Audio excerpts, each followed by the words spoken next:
राम राम जी मित्रों। अब हम भगवद गीता अध्याय 18 के श्लोक 56 में प्रवेश कर रहे हैं।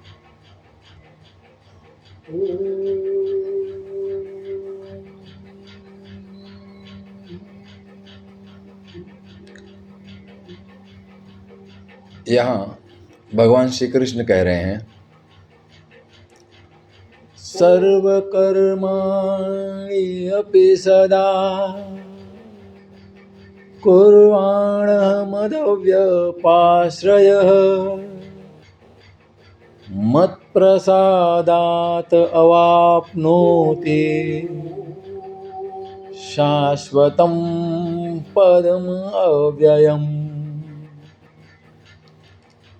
और मेरे परायण हुआ कर्मयोगी तो संपूर्ण कर्मों को सदा करता हुआ भी मेरी कृपा से सनातन अविनाशी परम पद को प्राप्त हो जाता है।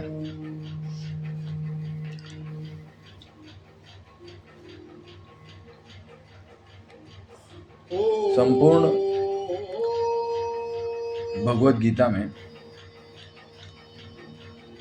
कई ऐसे अवसर आए हैं जहां भगवान श्री कृष्ण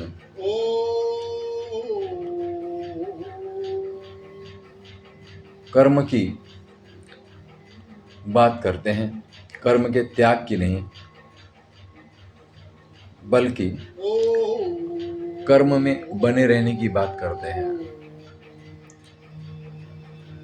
लेकिन साथ ही में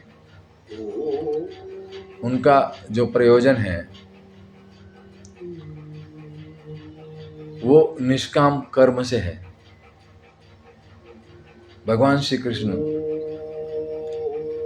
ये कहते हैं कि कर्म से, कर्म करते वक्त कर्ता भाव को हटा दिया जाए। कर्ता भाव के हटते ही अहंकार समाप्त हो जाता है, निरअहंकार की अवस्था उपलब्ध होती है।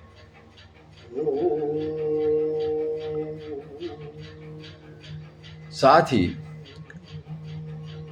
निष्काम कर्म का अर्थ है कर्म को उस परमात्मा के प्रति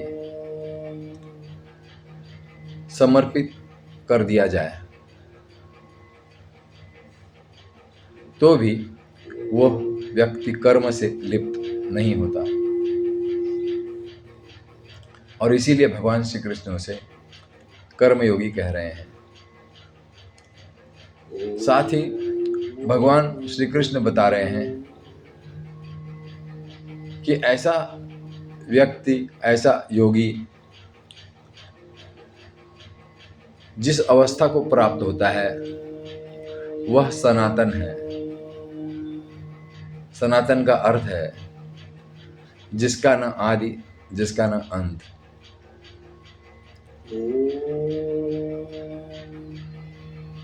वह योगी, वह व्यक्ति, वह पुरुष जो कर्मयोगी तो है, लेकिन कर्म को ईश्वर को समर्पित कर दिया है, कर्म से कर्ता का भाव हटा दिया है, ऐसा योगी उस सनातन को, उस सत्य को प्राप्त करता है जिसका कोई आदि नहीं, जिसका कोई अंत नहीं। वहां तक पहुंचने के लिए उसका साक्षी भाव, जब निष्काम कर्म होता है, जब कर्म परमात्मा के प्रति समर्पित होता है, तो साक्षी भाव मौजूद हो जाता है, अद्वैत घटित हो जाता है और परमात्मा के तत्व स्वरूप का